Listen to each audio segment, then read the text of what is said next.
What's going on, everybody? Welcome back. So we're in the truck going for a little drive, a little day in the snow.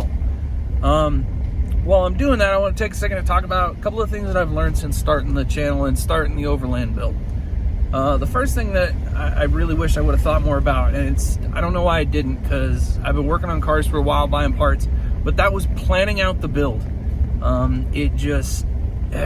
bought the truck. It was like, this is going to be awesome. Didn't think much about it. It's a 21 with a refresh. So I'm just kind of winging it, kind of putting up stuff, waiting for parts to come out for the truck. And if anybody ever sees this that's working on something for the 21 F-150, hit me up. I'd love to give it a shot and to test it out. Another thing I wanted to talk about on that pretty much that same note is pick a vehicle you don't mind getting trashed on a little bit.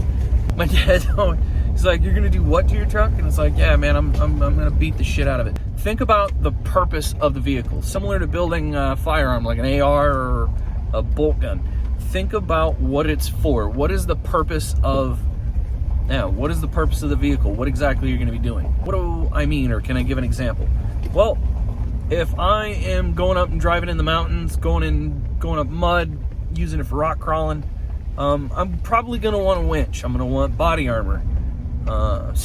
Skid plates, rock sliders, bumper, things like this that will help prolong the life of the vehicle. It'll keep it from getting too beat up. If I'm going out in the desert, having a long travel, suspension would probably be really great, but having a good suspension for all the whoops and the dirts you're going to hit.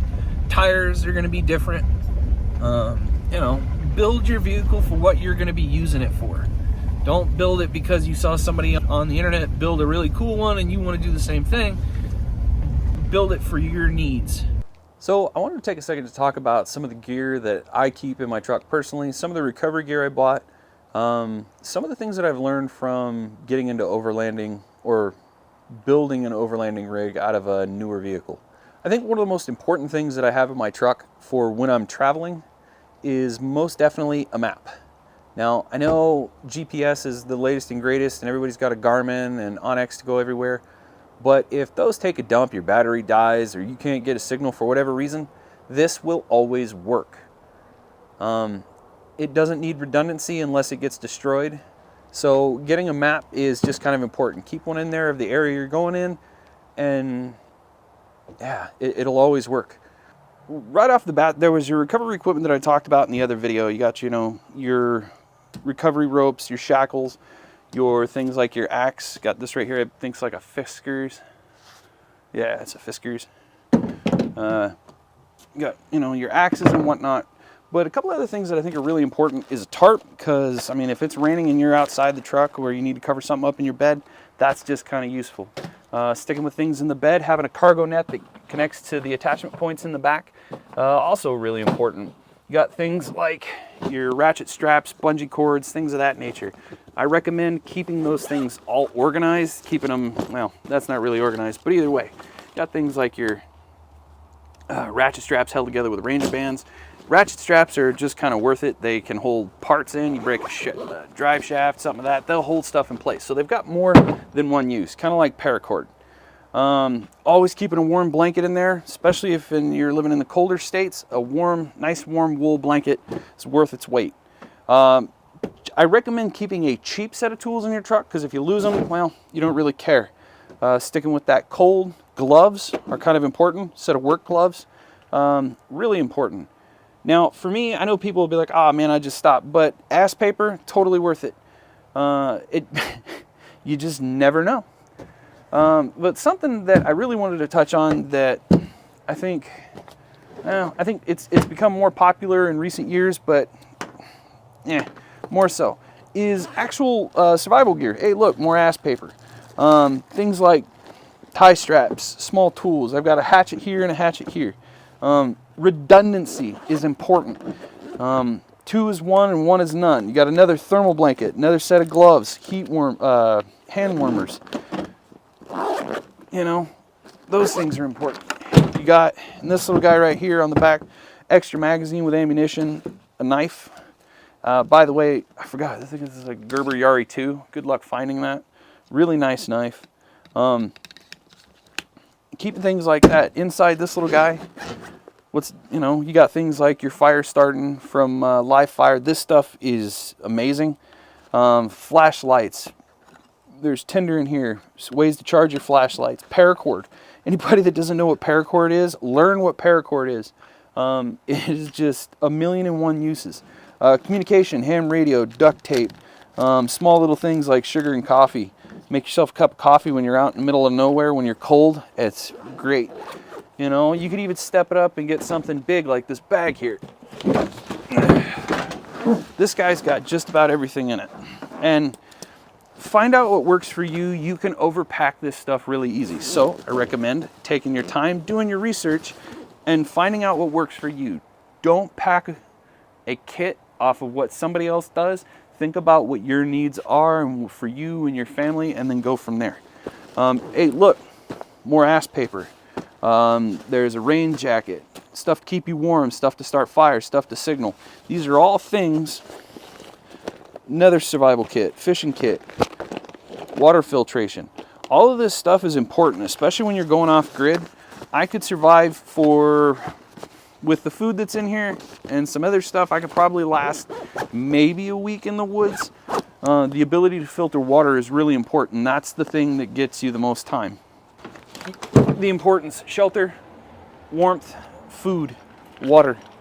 So those are just a couple of things that I keep in the truck. Be prepared. Guy that used to do Equip to Endure, I can't remember his name, but he used to say, if you're not always prepared, you're never prepared.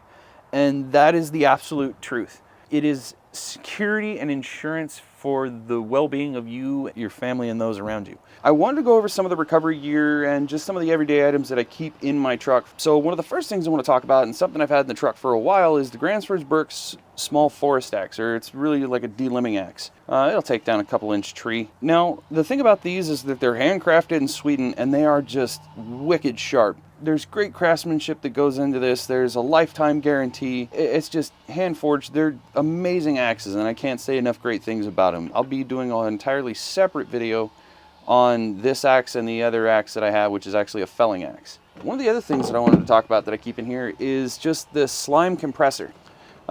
This one hooks straight up to your battery instead of into the cigarette lighter or into the 120 volts that we got. But you could always upgrade. That's the thing about this, is that when you're first getting into it, you don't have to buy all the latest and greatest gear.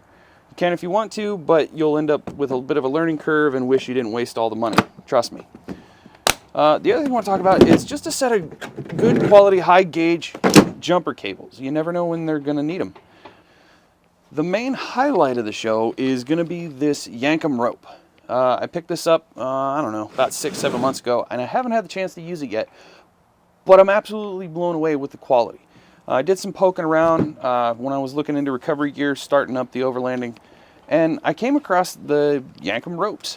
I'd gone back and forth about getting toe straps and, all kinds of different other ideas for recovery gear, but I thought this was just kind of innovative. Then that's kind of part of the channel, is me bringing different content, gear reviews, product reviews to you guys, so that when the day comes, if the day comes that you decide to start an overlanding channel, you can actually look at this and say, hey, quality kit, there's a decent overview or a decent review on it.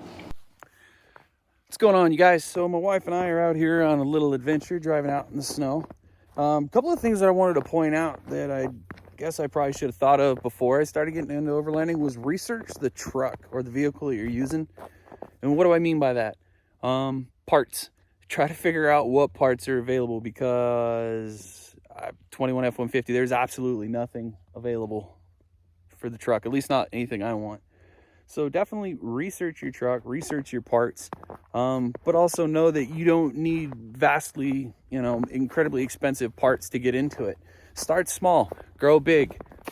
As part of the adventure, learn how to put things on. Don't be afraid of things breaking, because if they break, well, then you learn how to fix it. And that's just, again, part of the adventure. So get out there, play around, but also something else to remember is tailor the kit for you and your family. The things that you're going to need, any medical restrictions for your kids or your wife, for you. Always just be prepared, but plan out for you, not what other people plan. Plan out and build for you. Probably the two biggest things I've learned so far. I've made a couple of mistakes along the way, bought some things that I probably didn't need, but again, that's part of the adventure. You live, you learn. So until the next one, you guys, take care, stay safe, and we'll see you around.